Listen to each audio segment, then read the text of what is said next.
Bonjour à tous et merci de nous retrouver pour ce journal du week-end. Et on ouvre l'actualité de ce dimanche soir avec la résistance comorienne qui se mobilise à Mayotte. Une première, et c'est à Kawini que les membres du mouvement des démocrates comoriens de Mayotte se sont réunis ce samedi matin. Pour eux, le président comorien a trahi sa nation. Ils se disent même prêts à tout pour restaurer l'état de droit dans l'archipel voisin. Ils réclament notamment la libération de l'ancien président Sambi ainsi que celle de tous les prisonniers politiques.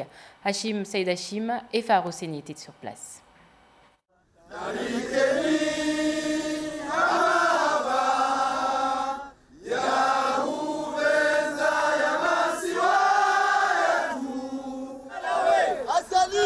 Dans ce mouvement de contestation, toutes les localités de l'île d'Anjouan sont représentées. Unis sous l'égide du mouvement des démocrates comoriens, ils clament avec fermeté « Azali quitte le pouvoir et libérer Sambi ». Je le reproche tout, parce que dans un premier temps c'est un traître. Il a trahi la nation, pas un homme, parce que trahir Sambi a été trahi par beaucoup de gens, mais il a trahi la nation comorienne. Voilà, c'est surtout ça, c'est mon plus grand reproche face à Azali. Et tout ce qu'il fait, ça sort de l'humanité. Parce qu'emprisonner des gens sans raison, manipuler la société, imaginer des coups d'État, des scénarios catastrophes pour pouvoir mettre les gens dans le cachot, là, c'est pas humain. Né il y a 4 mois, le mouvement des démocrates comoriens sort de l'ombre. Il regroupe les Anjouanais de Mayotte de tous les bords politiques. On est scandalisé, on s'est dit que là, peut-être les Comores sont maudites. Et nous pensons que ce mouvement va pouvoir essayer de reprendre du service pour aider la population comorienne. Avez-vous des contacts avec ceux qui sont en Anjouan ou en Grande Comore, d'autres mouvements? Oui, nous avons des contacts avec ceux qui sont à Paris, ceux qui sont en Anjouan, à La Réunion. Et nous aimerons que vraiment ce mouvement s'agrandisse pour pouvoir vraiment répondre aux besoins des Comoriens. Aider la population comorienne avec la ferme volonté d'aller jusqu'au bout de leur détermination. La finalité, c'est la restauration de l'état de droit, la libération des prisonniers politiques et que les Comores voient des horizons meilleurs. Vous êtes prêts à aller jusqu'où? Nous sommes prêts à aller jusqu'au bout. Vous imaginez avec ce temps maussade, avec tout ça, les gens sont là, ils résistent à la pluie parce que les gens ont besoin de voir un réel changement. On est prêt à aller par tous les moyens, quitte même à utiliser de la force, mais il faut absolument que ça change. Mais la force que nous privilégions, c'est la force populaire. Il faut que la population renoue avec l'espoir. Il faut que la population se jette sur la rue pour pouvoir sauver le pays. C'est la première protestation du genre à Mayotte depuis l'arrestation et mise en résidence surveillée de l'ex-président de l'Union des Comores, Ahmed Abdallah Sambi. Autre actualité avec ces étudiants ultramarins qui se préparent pour leur entrée. Parmi eux, un jeune Mahorais qui a lui aussi pu participer à la 4e édition du Forum des étudiants qui s'est ouvert ce samedi. C'était au ministère des Outre-mer à Paris. L'occasion de nouer un premier contact avec les entreprises, de chercher une aide pour se loger et même de rencontrer leur ministre. Regardez le reportage de Kelly Pujard et Denis Rousseau-Caplan. N'hésitez pas à faire un tour en présentant votre projet et en demandant s'il y a éventuellement des entreprises qui peuvent aussi vous accompagner. À 19 ans, cette étudiante martiniquaise n'a pas froid aux yeux. À côté de ses études en communication, elle projette de créer son entreprise et sollicite directement la ministre des Outre-mer. C'est pour trouver des aides principalement et pour voir qu'est-ce que je pourrais trouver pour me développer. Voilà. Comme elle, plus de 900 étudiants ont poussé la porte du ministère des Outre-mer.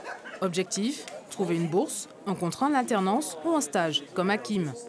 L'étudiant mahorais a choisi le bon moment pour postuler dans cette entreprise de télécommunications. Et on vient de nous dire que ça commence maintenant, les recrutements de stages, et voilà, c'est déjà bien. Ça va me booster un peu pour aller plus vite dans ma recherche. Et ils m'ont montré un peu leur application, comment ça marche, comment trouver facilement des stages ou des emplois. Et je pense qu'en rentrant chez moi, je vais directement savoir comment faire. Moins de sérénité pour cette étudiante. Privée de carte vitale, la Polynésienne a dû avancer des frais d'optique. Un parcours du combattant depuis son arrivée dans l'Hexagone.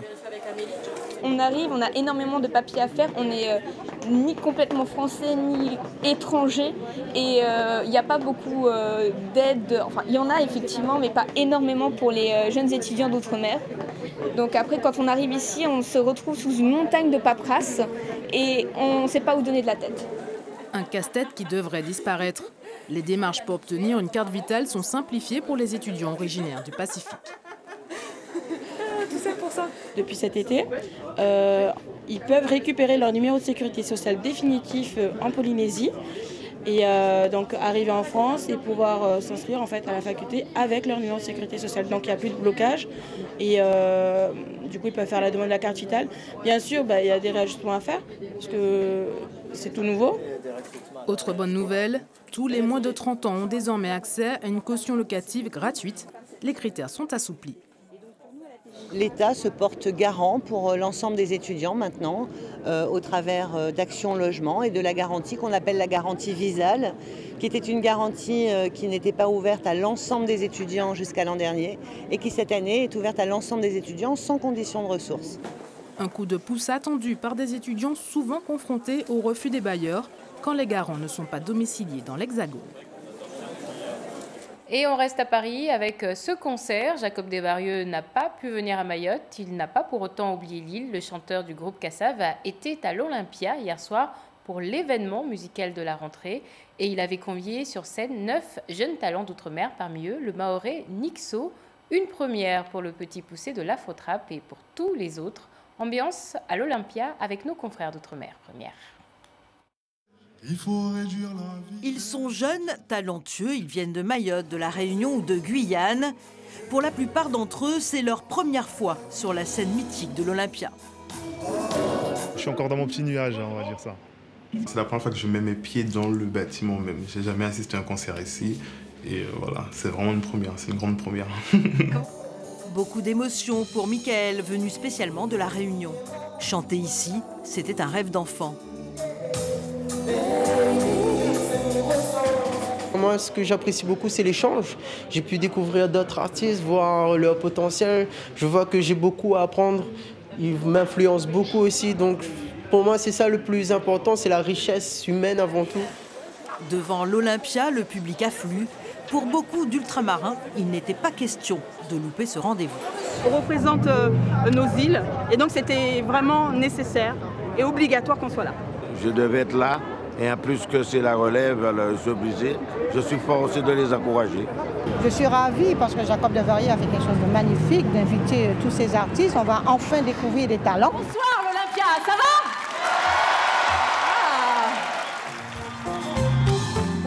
C'est Jacob Desvarieux, guitariste charismatique du groupe Kassav, qui a eu carte blanche pour choisir les jeunes artistes de ce concert-événement.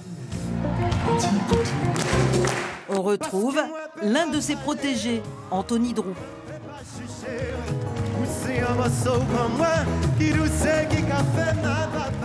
D'avoir la chance de faire partie de ceux qui ont été appelés par Jacob Desvarieux, avec qui j'ai un peu plus discuté, puisque maintenant il me donne aussi la chance de faire partie de la tournée internationale du Grand Méchant Zouk. C'est tout un honneur pour moi que d'être là ce soir. C'est sans doute la première fois que se retrouve sur une même scène toute la diversité des sonorités des Outre-mer. Un magnifique voyage musical qui a commencé par Saint-Pierre-et-Miquelon avec Adèle Lebon. Est passé par la Nouvelle-Calédonie avec Gulan et son chant traditionnel kanak.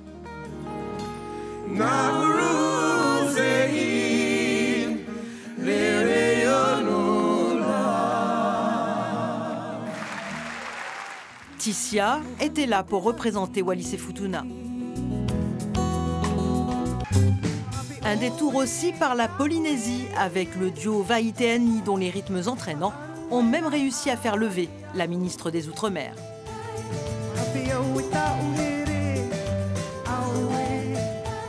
C'est une chance pour tout le monde puisque c'est aussi pour la métropole découvrir ce qui se fait actuellement en Outre-mer et qui dépasse aussi les frontières parce que c'est souvent ce que veulent les artistes, c'est réussir à s'exporter. C'était exceptionnel, je crois que tu t'en souviendras très longtemps, très longtemps. C'est beaucoup de rencontres, c'est un partage énorme. En présence d'Admiralty comme parrain, tous les artistes d'Outre-mer ont bénéficié, une fois n'est pas coutume, d'une belle visibilité à la hauteur de leur talent. Et on termine ce journal sur une autre ambiance, plus solennelle cette fois-ci, ce débat tourné par nos équipes du Radio Village lors du Salon du Tourisme qui a eu lieu ce vendredi et samedi. Je vous laisse savourer et vous dis à demain, 13h. Très bonne soirée à tous.